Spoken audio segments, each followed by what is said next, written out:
কেন এলো না? সুভাষ মুখোপাধ্যায়। তোমাদের চতুর্থ সেমিস্টারে বাংলা পাঠ্য বইয়ের মধ্যে সিলেবাসের অন্তর্ভুক্ত। কেন এলো না? সুভাষ বন্দ্যোপাধ্যায় রচিত এই কবিতাটা আছে। চলো তোমাদের কবিতাটা পড়িয়ে এবং বুঝিয়ে দিচ্ছি।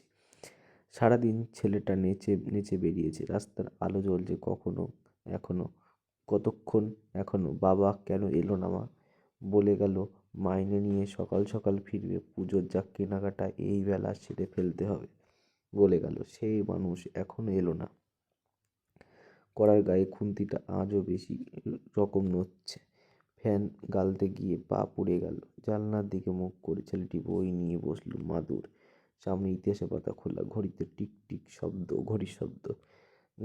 কপালে জল পড়ছে। ও বাড়ির পাঁচিলটা থেকে লাফ নামলো এক গোপওয়ালা বিড়াল।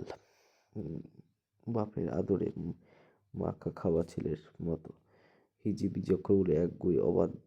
যতক্ষণ না পুজোর জামা কেনা হচ্ছে নড়বে না। এখনো বাবা কেন এলো না মা? রান্নার কোন কালে শেষ, গা ধোয়া সারা।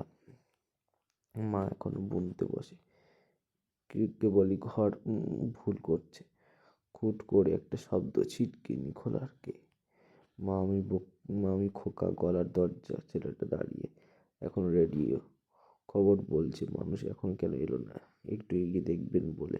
ছেলেটা রাস্তায় পাতলো মোড়ে একটা কালো গাড়ি, আর খুব বাজি ফাটছে। কিসের পুজো আজ? ছেলেটা দেখতে আসলো। তারপর অনেক রাত্রিরে বারুদের গন্ধে ভরা রাস্তা দিয়ে অনেক অলিগলি ঘুরে মৃত্যুর পাশ কাটিয়ে বাবা এলো।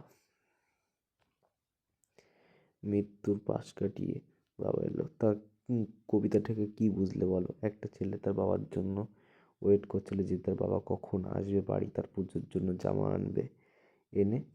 শেষ পর্যন্ত যখন বাড়ি আসলো তখন মানে পুজো, কোন পুজো, তখন শেষ অবধি তোমরা শেষ মুমেন্টে এসে কী বুঝলে একটু কমেন্ট করে বলো। একটা ছেলে তার বাবার হলে পুজো জামা কাপড় কিনবে বলে সে তার বাবার জন্য ওয়েট করছিল যে তার বাবা কখন বাড়ি আসবে, রাত্রেবেলা জামা কাপড় নিয়ে আসবে। সে তার বাবা আসে না, অনেকক্ষণ ধরে ওয়েট করছিল। তার রাত্রেবেলা খাওয়া দাওয়া হয়ে গেছিলো। ছেলেটা সে খাবে বলে বাবার জন্য বসেও ছিল। তার মা রান্না করা হয়ে গেছিলো। বাবা আর আসছে না, বাবা আসে বাবার জন্য ওয়েট করছিল। শেষ পর্যন্ত অনেক বাধা বিপত্তি কাটিয়ে বাবা এলো। কি বুঝলে কবিতাটা থেকে কমেন্ট করে জানাও।